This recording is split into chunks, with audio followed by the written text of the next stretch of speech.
Sinabi nga po ni ngayon ka-appoint lang ni Ombudsman Boying Remulla na ibabalik na niya yung pagkakukuha ng SALN, mas madali nang kunin. Maybe you can explain to us the importance of the SALN na sa panahon ni Rodrigo Duterte naging very strict, naging napakahigpit yung pagkukuha ng SALN. Attorney DJ. Nung araw po kasi, nung naupo ang dating Ombudsman Martires, nirestrict niya. Pero in fairness naman sa former Ombudsman, hindi naman totally binawal. Kung di may mga instances lang na pwede kang mag-request kung ito ay related sa isang investigasyon, para bang siguro iniisip nila na because of the previous cases ng mga impeachment involving SALN, parang para hindi maharas ang public official ay ibinawal. Pero sa ngayon po, ito po ay nagbago na dahil ang bagong ombudsman ay niluwagan ang pagdi-disclose nito dahil tama lang din po naman dahil ito po ay isang constitutional requirement kung tutuusin. Sa ating pong saligang batas, bawat public official, elected man o hindi, ay kinakailangan pong i-disclose ang kanyang assets and liabilities. At ang may hawak naman ito ay dapat i-release at dapat ito ay i-disclose din sa publiko.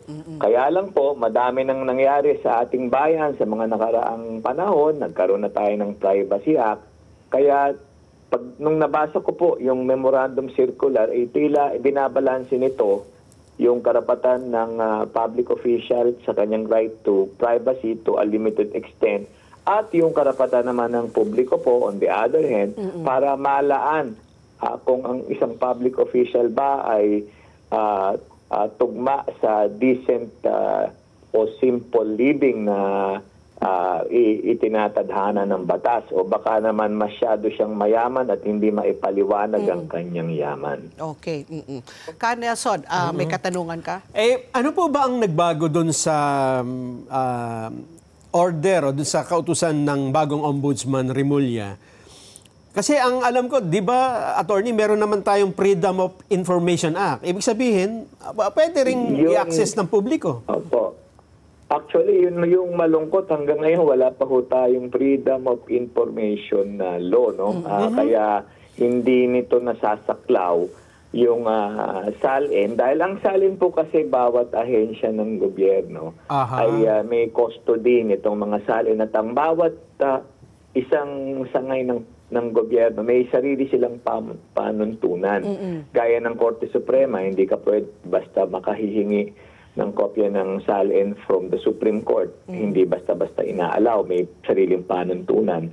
At ang ombudsman, ganun din.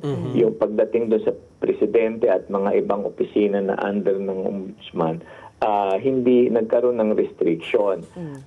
Yung saligang batas po kasi natin, bagamat sinasabi nito na ito ay isang obligasyon ng isang public official, ang disclosure, ang nakalagay po doon ang disclosure in accordance with law. So, ibig sabihin, kailangan may batas pa rin. So, hindi automatic na kapag ikaw meron kang obligasyon na ideklara, pero hindi automatic na yung dineklara mo dapat ilabas agad-agad sa publiko. Kinakailangan may panuntunan. At dito nga po pumasok yung bagong circular, Memorandum Circular number 3 na kung ikukumpara po natin sa dating circular ni dating ombudsman, mas extensive naman po. Mas maganda ang proseso, pero meron po akong isang nakita na tila hindi ko masasabing pabor o hindi, pero nakalagay po kasi doon ang request shall be acted upon within a reasonable period of time.